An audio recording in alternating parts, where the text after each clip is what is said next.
Грчки спасувачи извлекоа 29 мигранти во близина на Левкада на пат кон Италија. Ова е прв случај бегалци да бидат спасени при обид да преминат од Грција во Италија по затворањето на македонско-грчката граница.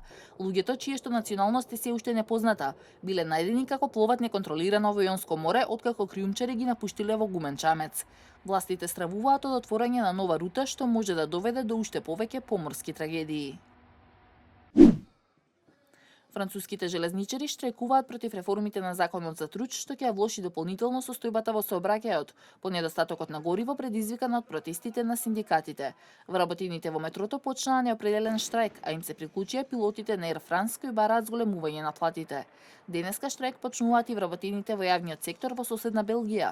Поради кратење на буџетот, полицијата, професорите и административните службеници ќе им се приклучат на машиновозачите и затворските чувари, кои протестираат веќе неколку дена.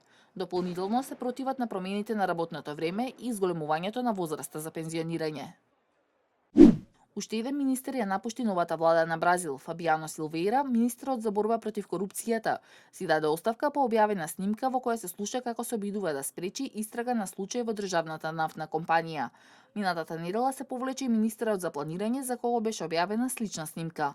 Двајцата беа назначени по суспензијата на претседателката Русев, обвинета за манипулации со буџетот пред изборите во 2014-та.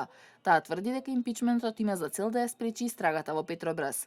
Поставката на министерот за борба против корупцијата, вработените во министерството символично исчистија зградата со метли. Најмалку 17 војници загинаа во пожар во армиско депо за муниција во индиската држава Махараштра. Повредените се префрлени во локалната болница, дел од нив во критична состојба. Причината за пожарот се уште не е позната.